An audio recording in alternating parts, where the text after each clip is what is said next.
cette troisième session porte sur l'évaluation formative et l'évaluation en tant que soutien des apprentissages.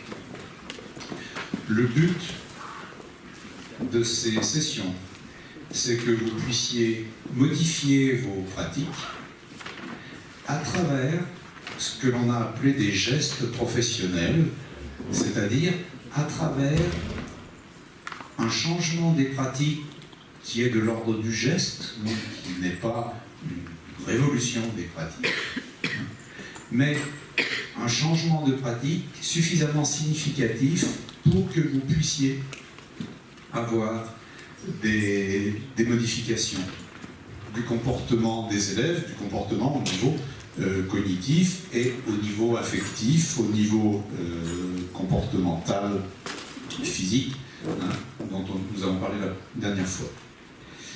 Alors aujourd'hui, je vais tout d'abord vous expliquer ce que l'on va faire et ce que l'on a fait à partir des post-it.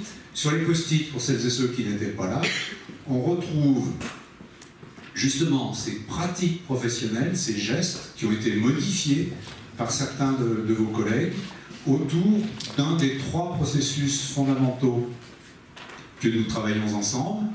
Le processus anticipé, si l'on veut rendre des élèves cognitivement actifs, si on veut qu'ils entrent dans l'activité sans rester passifs, une des premières clés, c'est le processus anticipé.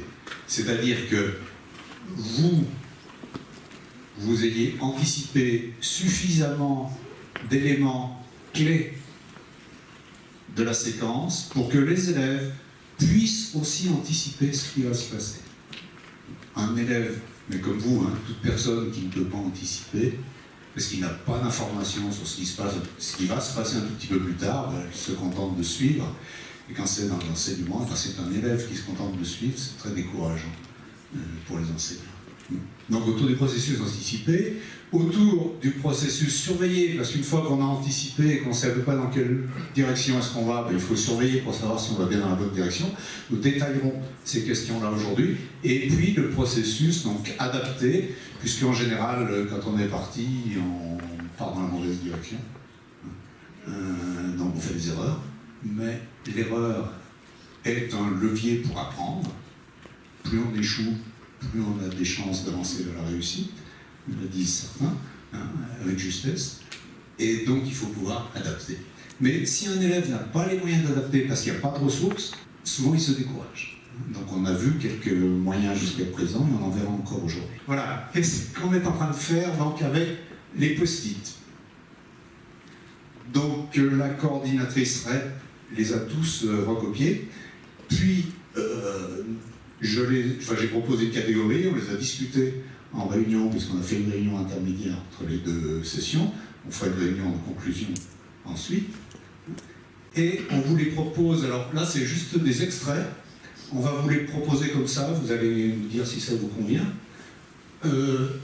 Les trois processus, anticiper, surveiller, adapter, et puis deux lignes, puisqu'on s'est aperçu que certaines de vos pratiques vous concernaient plutôt vous, et d'autres concernaient directement les élèves.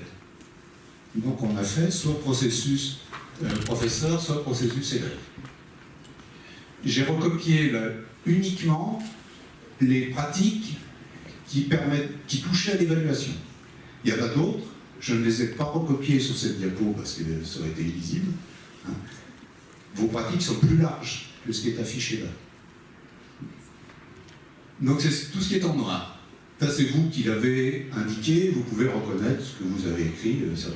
Et puis en bleu, j'ai indiqué, j'indiquerai, je vous propose de faire comme ça, ce que moi j'ai mentionné dans mes conférences, mais qui apparemment n'est pas passé dans les pratiques, parce que ça n'a pas été écrit sur un post-it. Donc c'est pour ça que je dis apparemment n'est pas passé dans les pratiques. C'est simplement qu'on fait un sondage par post-it, donc comme tous les sondages, on peut faire beaucoup d'erreurs. L'autre idée, c'est que vous ayez une liste de gestes professionnels, très pratiques, que vous pouvez mettre en. Ça vaut le coup qu'on fasse des efforts pour continuer? Oui. Bon. Eh bien, on fait des efforts pour continuer tout de suite. Donc, il faut remplir les post-it aujourd'hui. Qu'est-ce que vous avez mis en place? Toujours sur les mêmes processus. On a changé un petit peu les affiches en mettant élèves et enseignants. Hein, c'est plutôt vous qui êtes en activité pour préparer l'activité des élèves, ou c'est carrément les élèves qui travaillent, vous avez préparé comme dans l'activité négociée, c'est très clair. Bien sûr que ça a été préparé en amont, mais c'est vraiment l'activité des élèves qui est modifiée. Autour du anticipé, l'élève peut dire qu'il sait où il va, hein, ce qu'il doit faire maintenant, ce qu'il devra faire ensuite, à quoi va ressembler le résultat, quand est-ce qu'aura lieu le bilan, des choses comme ça. Hein, tout ce qu'il peut faire pour anticiper. Autour de surveiller, vous avez compris, et autour d'adapter, vous avez compris également. Deux post-it chacun, on a le droit, du coup, ou élève ou enseignant, sur un des trois processus, vous prenez 5 minutes pour écrire « Voilà ce que j'ai changé dans ma classe depuis la première session » ou grâce à la restitution des collègues, pour ceux qui n'étaient pas là, et qui ont ceux du premier degré, puisqu'il y a une rotation des participants du premier degré.